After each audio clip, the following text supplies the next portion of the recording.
2008 সালে তিনি এমনি যে বঙ্গবন্ধু আদর্শের তাকে এটা প্রমাণ করে দিয়েছেন, যখন জানে আলম সোনা তরুণ শেরপুরের ধানের শীষ প্রতীক নিয়ে নির্বাচন করেন, উনি তখন পরে কি এসপি হাইওয়ে সঙ্গে নিয়ে অর্থ দিয়ে তার লোকজন বল দিয়ে বিএনপির বিপক্ষে ধানের শীষের বিপক্ষে ভোট করে বিএনপিকে হারিয়ে দেয়।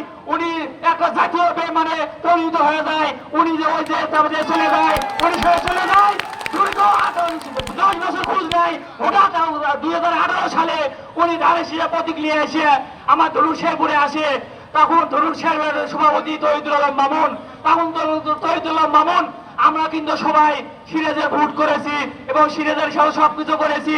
সেদিন ধনুর বাজারে যেদিন সিরাজপুরে হামলা করে দেয়, ওই দিন তহিদুল আলম মামুন না থাকলে, তহিদুল আলম মামুনের লোকজন না থাকলে, যিনি এখন যে পুতুল নিয়ে ঘুরছেন, আগামী ভবিষ্যৎ যে পুতুল নিয়ে ভাবছেন, সেই পুতুলের ভবিষ্যৎ ওখানে শেষ হয়ে যায়।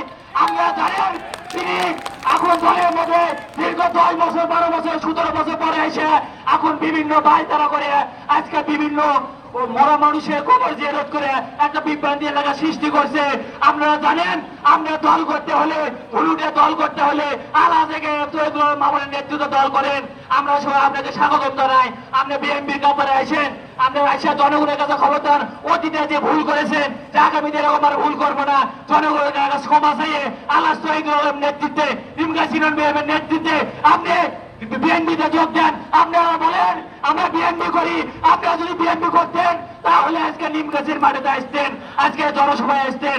পরিশেষে আপনারা সবাই এই সভাকে সফল